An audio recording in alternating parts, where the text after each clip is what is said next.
तो हेलो दोस्तों, फिर से स्वागत है आपका Sonu RBSE and CBSE classes में। हम जो 10th क्लास की साइंस है उसका चैप्टर नंबर 12 है इलेक्ट्रिसिटी, मतलब जो हमारी विद्युत होती है वो पढ़ रहे थे। और जो चैप्टर नंबर 12 है उसमें हमने जो ओम का नियम होता है और जो विभवांतर होते हैं उसके बारे में जो हमारी पिछली वीडियो है उसमें देख लिया था। और अभी हम जो चालक होते हैं, अचालक होते हैं, उसके साथ में जो श्रेणीक्रम और समांतर क्रम होते हैं उनको देखकर इस टॉपिक को यहाँ पे कंप्लीट करेंगे और जो नेक्स्ट टॉपिक है उसकी शुरुआत करेंगे। तो चलो, आपको सबसे पहले क्या करना है, सबसे पहले करना है आपको चैनल को सब्सक्राइब, फिर वीडियो को लाइक, और फिर जो मेन काम है वो मतलब आपकी कॉपी लो और पेन उठाओ, मेरे साथ साथ नोट्स बनाओ। तो चलो शुरू करते हैं। सबसे पहले आता है हमारे पास चालक, जिसे हम कंडक्टर बोलते हैं, जिसे हम कंडक्टर बोलते हैं चालक। अभी चालक की डेफिनेशन क्या होगी हमारे पास? चालक क्या होते हैं? चालक ऐसे पदार्थ होते हैं जिनमें विद्युत धारा आसानी से प्रवाहित होती है। तो सबसे पहले आपको इसकी डेफिनेशन लिखती है, डेफिनेशन लिख दो। चालक वे पदार्थ होते हैं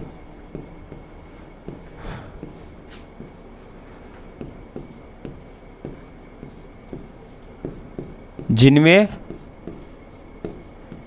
क्या हो, जो हमारी विद्युत धारा है वो विद्युत धारा, या फिर क्या होगा, जो आवेश होते हैं, आवेश आसानी से प्रवाहित हो सके, मतलब आसानी से जा सके।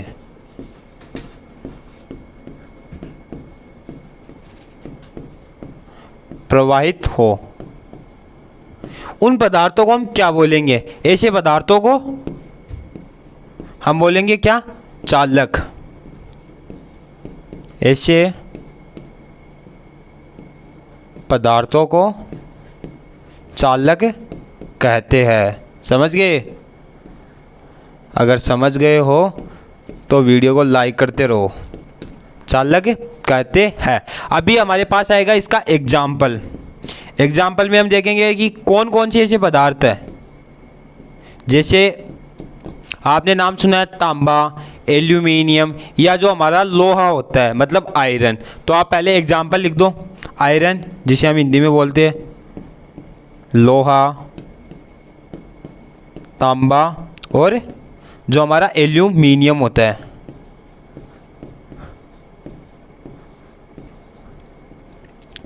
ये क्या होता है? ये जो विद्युत होते हैं ये पदार्थ इसके सुचालक होते हैं। सुचालक या चालक होते हैं। इनमें क्या होता है? विद्युत धारा आसानी से प्रवाहित हो सकती है। अभी आप क्या देखते हो, जो तार होते हैं हमारे, जो कि वायर होते हैं, उनमें क्या होता है? तांबे के तार आते हैं। तांबे के तार कैसे?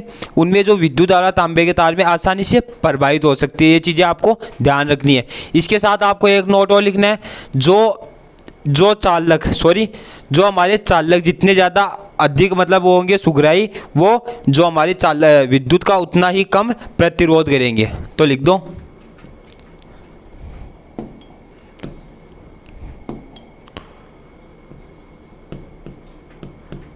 चालक पदार्थ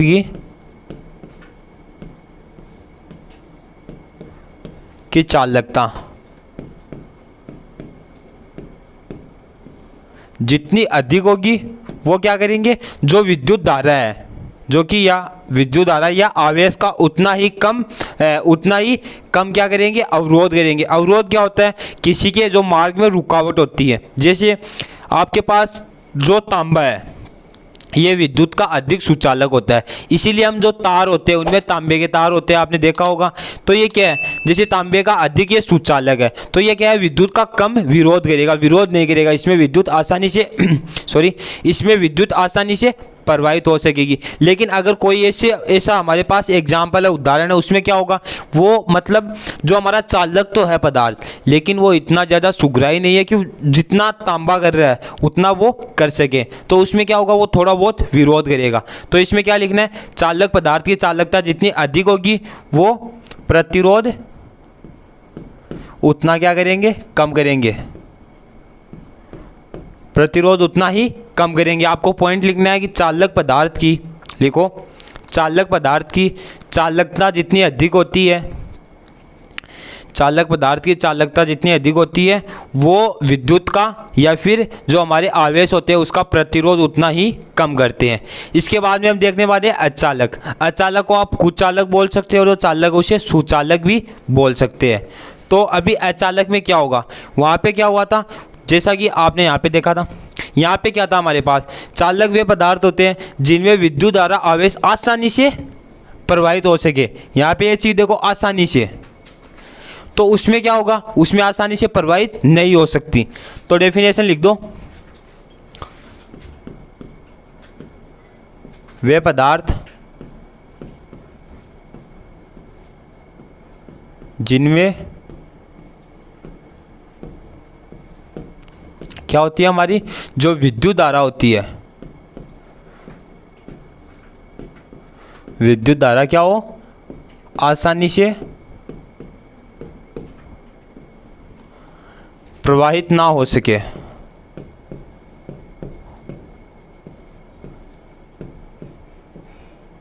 ना हो सके।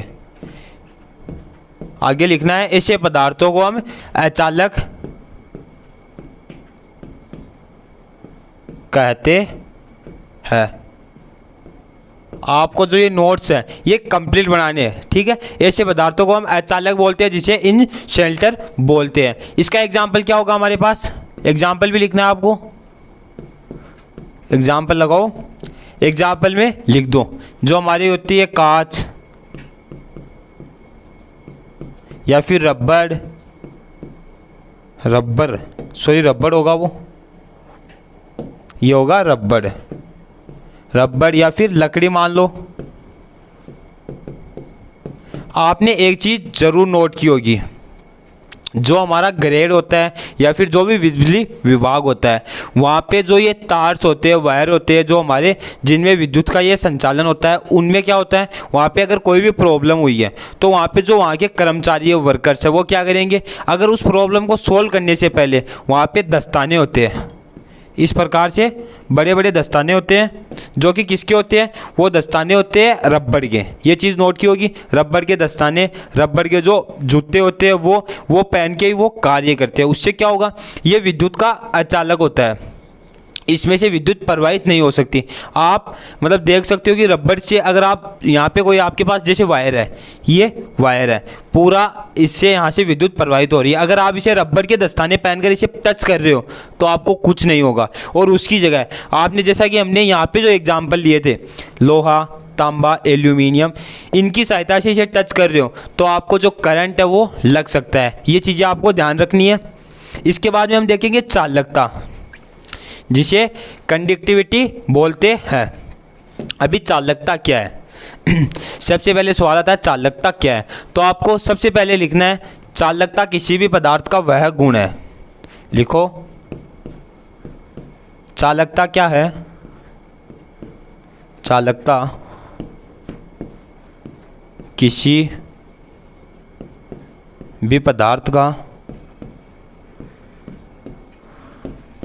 वह गुण है, वह गुण है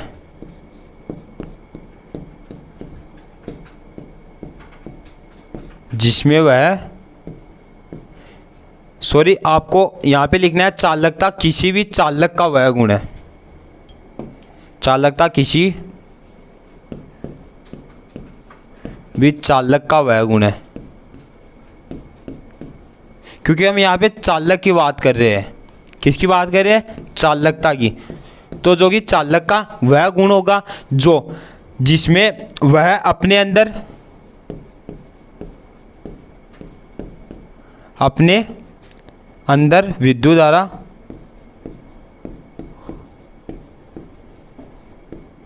विद्युत धारा या फिर विद्युत आवेश को क्या होगा, विद्युत धारा को प्रवाहित होने देगा।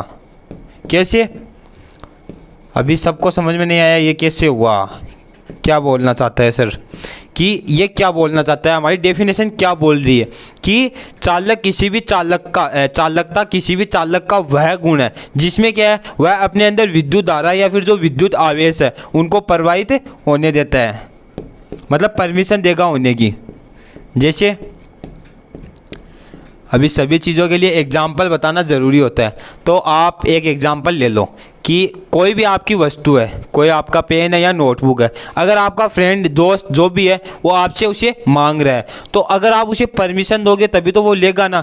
तो ये भी ऐसा ही है, जो चालक, ये इसमें क्या होता है, जो पदार्थ होते हैं वो जो विद्युत धारा है उसे अपने अंदर प्रवाहित होने की पहले परमिशन देंगे, उसके बाद में ही वो ऐसा करेगा, मतलब उसके अंदर विद्युत धारा प्रवाहित होगी वरना नहीं होगी।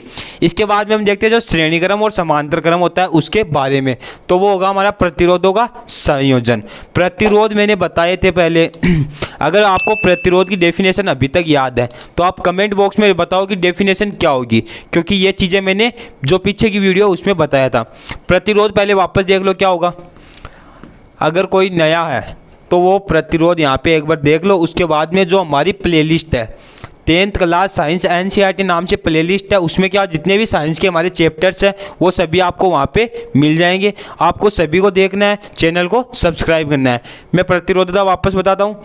ये क्या करते हैं, ये अवरोध, रुकावट उत्पन्न करने का कार्य करते हैं। जैसे ये हमारे पास कोई तार है, वायर है, इसमें विद्युत धारा आई प्रवाहित हो रही है, तो ये क्या करेंगे, यहाँ पे अवरोध उत्पन्न करने का कार्य करेंगे। अगर ये चीज़ आपको कहीं पे मिल जाए तो ये क्या होंगे, ये होगी हमारे प्रतिरोधकता।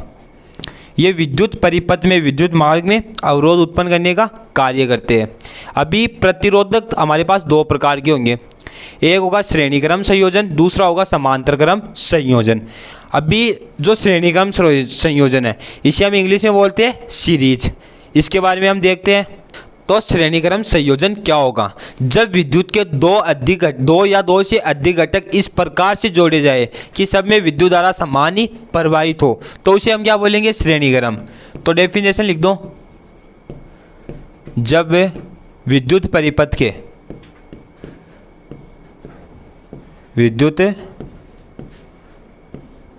के दो या दो से अधिक घटक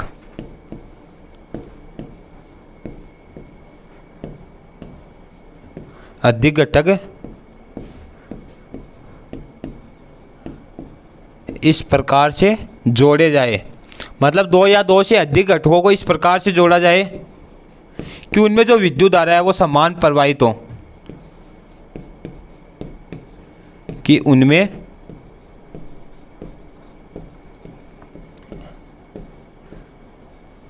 हमारी इलेक्ट्रिसिटी है, विद्युत धारा है, वो समान प्रवाहित हो।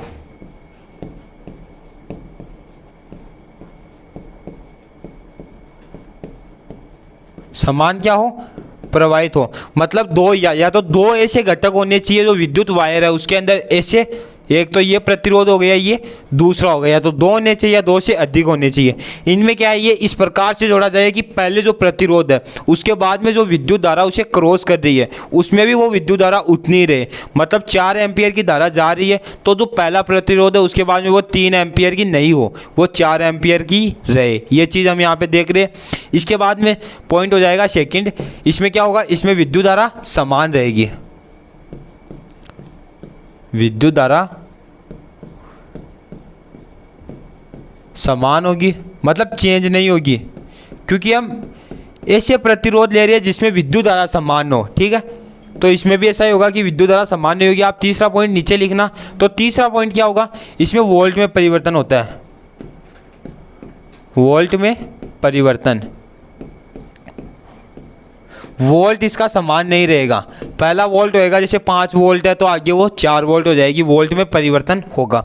अभी जो इसका हमारे पास डायग्राम है वो बताता हूँ आपको।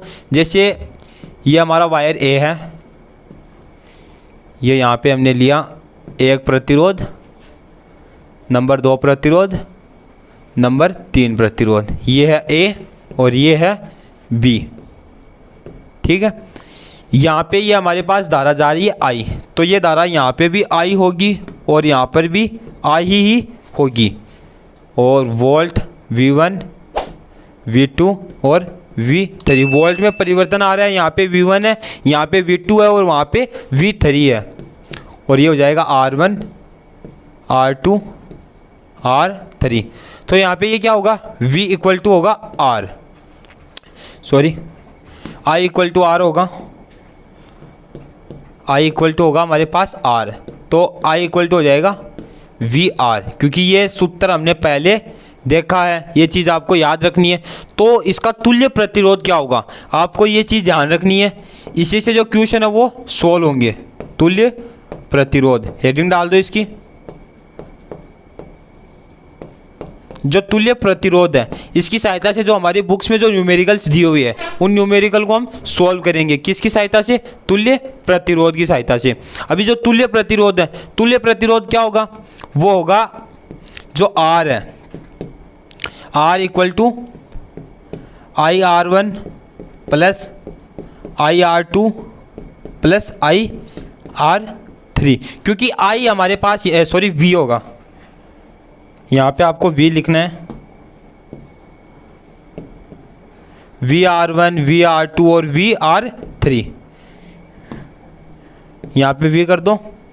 तो V क्या है, अभी हम यहाँ पे कोष्टक में आपने लिखना है, V को हमने लिया कांस्टेंट, मतलब V हमारे पास समान आ रहा है, तो V को अलग किया और ये हो जाएगा R इक्वल टू हो जाएगा R1 plus R2 plus R3, और इसे कोष्टक में लिख दो और इम्पोर्टेंट का साइन लगा दो, क्योंकि जो हमारा श्रेणीक्रम संयोजन है इसमें ये चीज़ जो सॉरी समांतर क्रम संयोजन है, इसमें ये चीज़ बहुत ज़्यादा ज़रूरी है श्रेणीक्रम संयोजन में। और जो समांतर क्रम होगा, समांतर क्रम में क्या होगा, ये चीज़ जो हमारा ये जो न्यूमेरिकल है, सॉरी ये जो हमारा फॉर्मूला है ये चेंज होगा। समांतर क्रम में हम देखेंगे किस प्रकार से। अभी क्या है, इसके ऊपर हम एक क्वेश्चन करते हैं, आपको एक क्वेश्चन बताऊंगा, वो आपको सॉल्व करना है। जैसे ये हमारे पास कोई वायर है,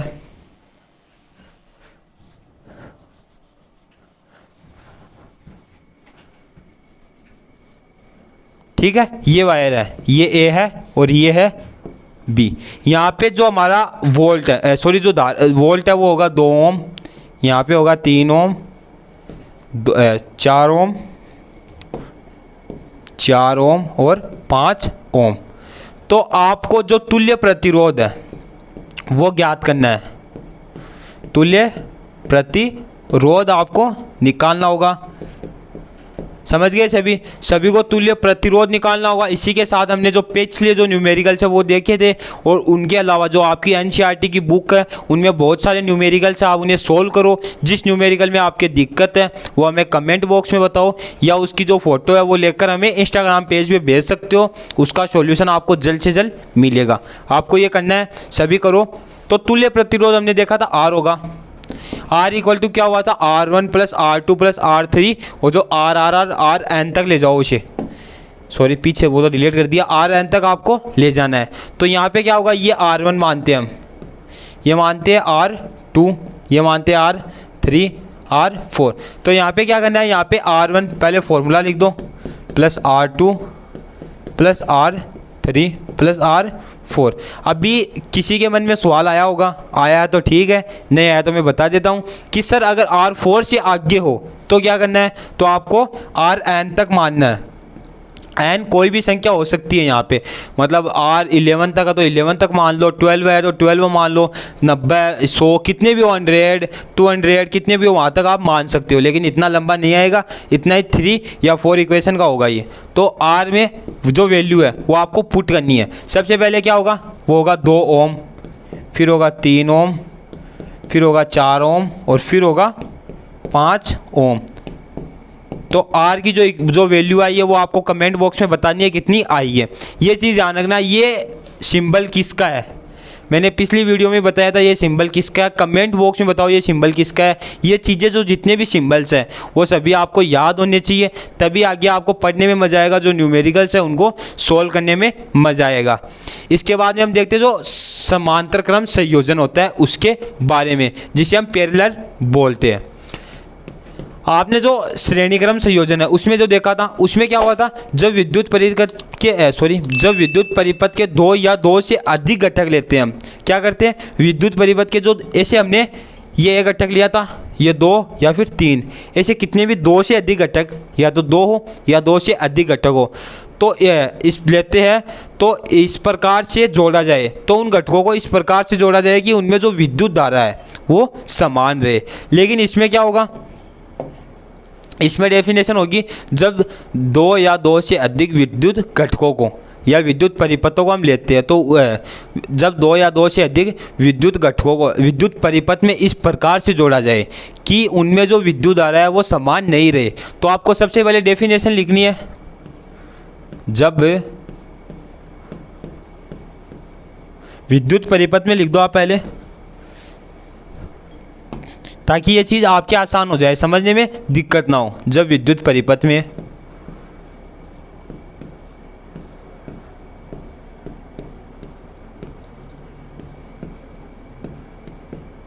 दो या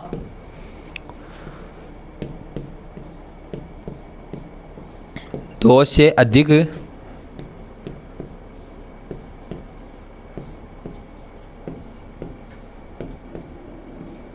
घटकों को इस प्रकार से जोड़ा जाए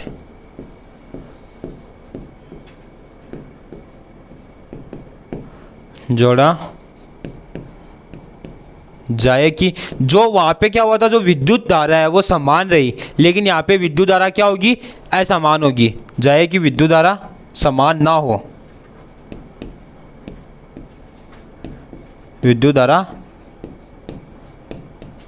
समान न हो, इसमें विद्युत धारा क्या होगी, असमान रहेगी। तो दूसरा पॉइंट क्या हो जाएगा, इसमें विद्युत धारा असमान होगी। विद्युत धारा का सिंबल क्या होता है, कमेंट बॉक्स में सबको बताना है, लिखो। अभी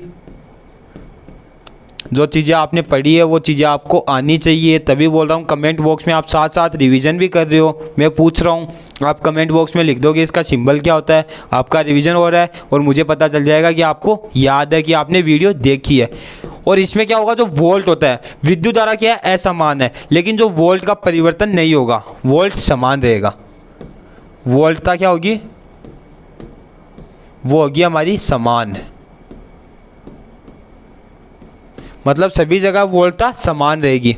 इसके बाद में हम देखते हैं इसका डायग्राम। तो ये हमारे पास कोई परिपथ है, ठीक है, ये है ए, इसे तीन भागों में हम बांटते हैं, 1, नंबर 2, नंबर 3। ये यहाँ पे मिल रही है और ये है हमारा बी, ठीक है। यहाँ पे आई धारा जा रही है, विद्युत धारा को हम आई से डिनोट करते हैं, आई जा रही है, तो यहाँ पे क्या होगा, यहाँ पे हो जाएगी ये I1, I2, I3, मतलब यहाँ पे 3 एम्पियर की धारा जा रही है, तो यहाँ पे हो जाएगी 1 एम्पियर की, 1 एम्पियर की, 1 एम्पियर की। आपको पीछे एक पॉइंट लिखना है, जो हमने देखा था चालकता होती है, चालकता में एक पॉइंट लिखना है आपको कि चालकता क्या होगी, जब जब हम तार की लंबाई बढ़ाएंगे तो प्रतिरोध बढ़ेगा, ये चीज़ आपको लिखनी है।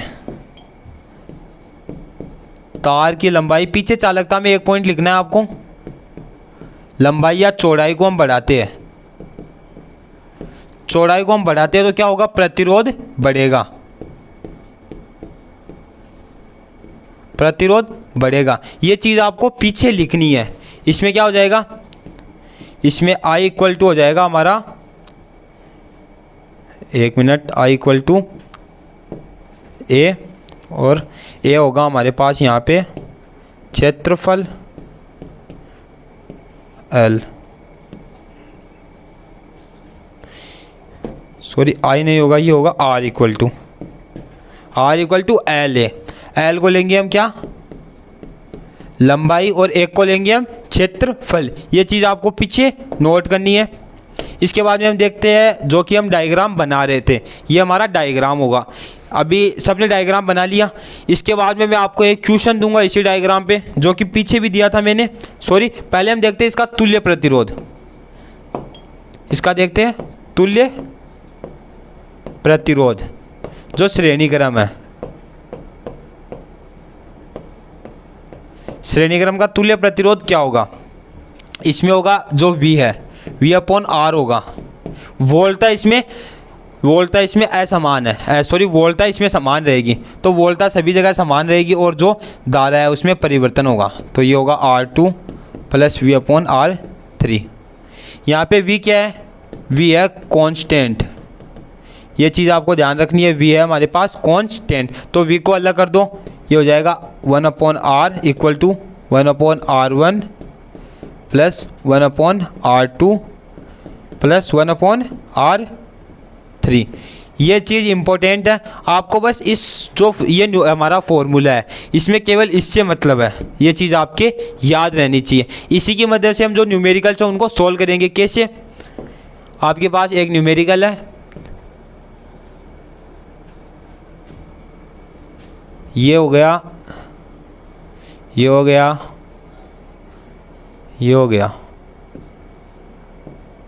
यहाँ पे मिल रहे, यहाँ पे बिंदु B, यहाँ पे होगी 2 एम्पियर की धारा, 3 एम्पियर और 4 एम्पियर। तो आपको यहाँ पे जो I होगा, जो धारा यहाँ पे आ रही है उसको निकालना होगा।